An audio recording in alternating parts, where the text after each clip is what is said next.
Represented by La Lens TV. తెలంగాణలో భూముల రిజిస్ట్రేషన్కు సంబంధించినటువంటి 22A నిషేధిత జాబితా మరోసారి చర్చనీయాంశంగా మారింది. చట్టబద్ధంగా కొనుగోలు చేసినటువంటి ప్రైవేటు భూములు కూడా 22A జాబితాలో చేర్చడంతో వేలాది మంది భూ యాజమానులు రిజిస్ట్రేషన్, విక్రయం, బదిలీ వంటి వ్యవహారాలలో తీవ్ర ఇబ్బందులు ఎదుర్కొంటున్నారు. ఈ యొక్క నేపథ్యంలోనే రాష్ట్ర ప్రభుత్వం కీలక నిర్ణయం తీసుకొని 40 రోజులలో పెండింగ్ లో ఉన్నటువంటి 22A ఫిర్యాదును పరిష్కరించాలని జిల్లా కలెక్టర్ కు ఆదేశాలు కూడా జారీ చేయడం జరిగింది. రాష్ట్ర వ్యాప్తంగా సుమారు 24,000కు పైగా దరఖాస్తులు పెండింగ్ లో ఉండగా ప్రత్యేక డ్రైవ్ నిర్వహించి ప్రతి సర్వే నెంబర్ ను పరిశీలించనున్నారు. అసలు 22A విధానం ఎందుకు వచ్చింది, అధికారుల యొక్క తప్పిదాలు ఏమిటి, ప్రజలు ఎదుర్కొంటున్నటువంటి సమస్యలు ఏమిటి, ప్రభుత్వం తీసుకుంటున్నటువంటి చర్యలు ఏమిటి, ఈ అంశాలన్నింటినీ కూడా ఈ వీడియోలో పూర్తయిన వివరాలతో తెలుసుకుందాం. మనం టాపిక్ లోకి వెళ్ళినట్లయితే భూముల జాబితాకు సంబంధించి 40 రోజులలో గడువు 22A ఫిర్యాదుల యొక్క పరిష్కారానికి ప్రత్యేక డ్రైవ్ నిర్వహించింది ప్రభుత్వం. అయితే నిషేధిత భూములు 22A జాబితాపై నెలకొన్నటువంటి వివాదాలకు పరిష్కరించుకునేందుకు తెలంగాణ ప్రభుత్వం కీలక నిర్ణయం తీసుకుంది. రాష్ట్రంలో ఉన్నటువంటి అన్ని జిల్లాలలో కలెక్టర్ కు 40 రోజులలో పెండింగ్ లో ఉన్నటువంటి 22A ఫిర్యాదులను పరిష్కరించాలని రెవెన్యూ శాఖ కార్యదర్శి ఆదేశాలను జారీ చేయడం జరిగింది. ప్రత్యేక డ్రైవ్ నిర్వహించి వీలైనన్ని దరఖాస్తులను పరిష్కరించాలని సూచించారు. గ్రీవెన్స్ లో ఉన్నటువంటి దరఖాస్తుల యొక్క పరిశీలన ప్రారంభం విషయంలో కలెక్టర్ పెండింగ్ లో ఉన్నటువంటి దరఖాస్తులపై దృష్టి పెట్టడం అంటే ప్రభుత్వ ఆదేశాల నేపథ్యంలో రాష్ట్ర వ్యాప్తంగా అన్ని జిల్లాల యొక్క కలెక్టర్లకు పెండింగ్ లో ఉన్నటువంటి గ్రీవెన్స్ దరఖాస్తులను తిరిగి పరిశీలించడం ప్రారంభించారు. జిల్లా స్థాయిలో పెండింగ్ లో ఉన్నటువంటి ప్రతి దరఖాస్తు వివరాలను సేకరించి chief commissioner of land administrative CCLA కు పంపించారు. మరో విషయం ఏంటంటే అధికారుల యొక్క నిర్లక్ష్యంతో జటిలమైనటువంటి సమస్యలు సర్వే నెంబర్లపై తప్పిదాలు అంటే రెవెన్యూ అధికారుల యొక్క నిర్లక్ష్యం కారణంగా 22A సమస్య మరింత క్లిష్టంగా మారింది. ఒక సర్వే నెంబర్ లో ఉన్నటువంటి కొంత భూమినైనా కోర్టు వివాదం ఉన్నప్పటికీ మొత్తం సర్వే నెంబర్ నే 22A జాబితాలో చేర్చడం వల్ల వేలాది మంది భూ యజమానులు ఇబ్బందులు ఎదుర్కొంటున్నారు. రాష్ట్ర వ్యాప్తంగా 24,000కు పైగా ఫిర్యాదులు అంటే భారీగా పెండింగ్ లో ఉన్నటువంటి దరఖాస్తులు. రాష్ట్ర వ్యాప్తంగా మొత్తం 24,813 ఫిర్యాదులు అనేవి 22A నిబంధనల యొక్క సంబంధించినటువంటి దరఖాస్తులకు పెండింగ్ లో ఉన్నాయి. వీటిలో ఎక్కువ భాగం తహసీల్దార్లు, RDOలు, అదనపు కలెక్టర్లు లాగిన్లలోనే పెండింగ్ లలో ఉన్నాయి. కలెక్టర్ల యొక్క స్థాయిలో కూడా సుమారు 9,000 దరఖాస్తులు పరిష్కారం కోసం ఎదురు చూస్తున్నాయి. మరో విషయం ఏంటంటే వివాదాలకు ప్రధాన కారణం ఏమిటంటే కోర్టు, ULCA దేవాదాయ భూములకు సంబంధించినటువంటి సమస్యలు అంటే 22A లో ఉన్నటువంటి భూములలో ఎక్కువగా కోర్టు కేసులు, అర్బన్ ల్యాండ్ సీలింగ్, ULC, వక్ఫ్ బోర్డు, దేవాదాయ శాఖ, అటవీ శాఖకు సంబంధించినటువంటి వివాదాలే ఉన్నాయి. ఈ కారణంతో సంబంధం లేనటువంటి భూములు లేదా నిషేధిత జాబితాకు చేరిపోయాయి. చట్టబద్ధంగా కొనుగోలు చేసినటువంటి రిజిస్ట్రేషన్ కష్టమే. ఎందుకోసం అనంటే ప్రజల యొక్క ఇబ్బందులు. ప్రభుత్వం వేల లేదా చట్టబద్ధమైనటువంటి పత్రాల ద్వారా భూములు కొనుగోలు చేసిన వ్యక్తులు కూడా ప్రస్తుతం రిజిస్ట్రేషన్ చేసుకోలేక ఇబ్బందులు పడుతున్నారు. సర్వే నెంబర్ మొత్తం 22A లో ఉండటంతో పాటు వారి యొక్క భూములపై కూడా రిజిస్ట్రేషన్ నిలిచిపోయింది. AS రావు నగర్ వంటి ప్రాంతాల యొక్క పరిస్థితి ఎలా ఉందంటే 30 ఏళ్ల క్రితం కొనుగోలు చేసినటువంటి స్థలానికి ఇబ్బందులు ఎదురవుతున్నాయి. అంటే AS రావు నగర్, రాజీవ్ నగర్, కళ్యాణ్ నగర్, మోతీ నగర్ ప్రాంతాలలో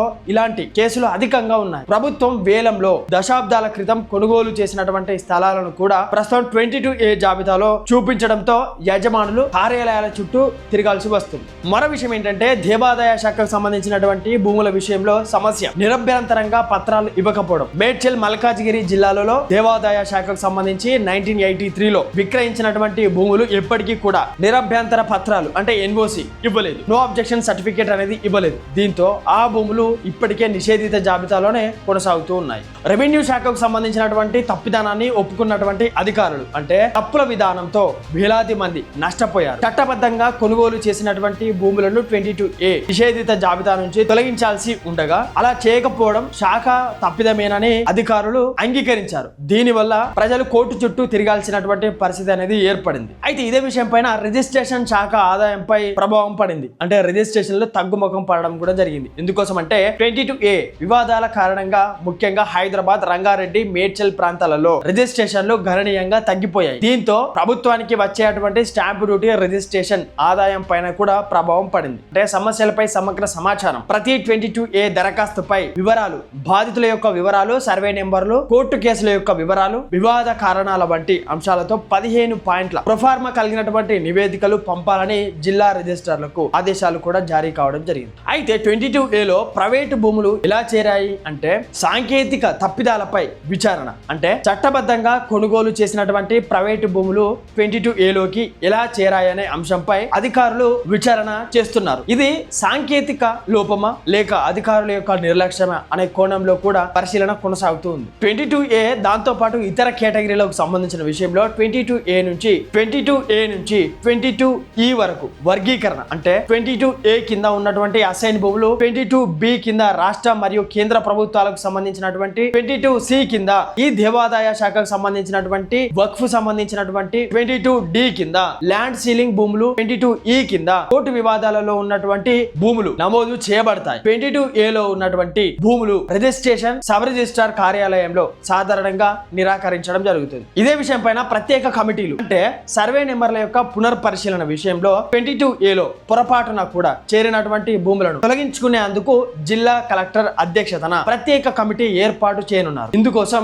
సబ్ కలెక్టర్, జిల్లా రిజిస్ట్రార్, ఆర్డీఓ, తహసీల్దార్ తదితర అధికారులు పాల్గొని ప్రతి సర్వే నెంబర్ ను పరిశీలించి తగినటువంటి నిర్ణయం తీసుకోవడం జరుగుతుంది. ఎన్ఓసి కోసం బాధితుల యొక్క పరుగుల విషయంలో కలెక్టర్ కు భారీగా దరఖాస్తులు, అంటే హైదరాబాద్, రంగారెడ్డి, మేడ్చల్ జిల్లాలలోని కలెక్టర్లకు బాధితుల యొక్క పెద్ద సంఖ్యలో వెళ్లి ఎన్ఓసి కోసం దరఖాస్తులు సమర్పించుకుంటున్నారు. పరిశీలన పూర్తయిన తర్వాత అర్హులైనటువంటి వారికి ఎన్ఓసి జారీ చేసే ప్రక్రియ కొనసాగుతుంది. ఇదే విషయం పైన దళారుల దందాపై ఆరోపణలు, అంటే 50,000 నుంచి ₹1,00,000 వరకు వసూలు. 22A సమస్యను అవకాశంగా తీసుకొని కొంతమంది దళారులు ఎన్ఓసి ఇప్పిస్తామని చెప్పి 50,000 నుంచి ₹1,00,000 వరకు డబ్బులు వసూలు చేస్తున్నారనే ఆరోపణలు కూడా వస్తున్నాయి. ఈ యొక్క అంశం పైన ఉన్నత అధికారులు అప్రమత్తంగా ఉండాలని ప్రజలు కోరుతున్నారు. విషయం ఏంటంటే 22A నిషేధిత జాబితాల యొక్క సమస్య వేలాది మంది భూ యజమానుల యొక్క ప్రభావితం చేస్తుంది. ప్రభుత్వం ఇచ్చినటువంటి 40 రోజుల గడువు పారదర్శకంగా దరఖాస్తులను పరిశీలించి చట్టబద్ధమైనటువంటి భూములను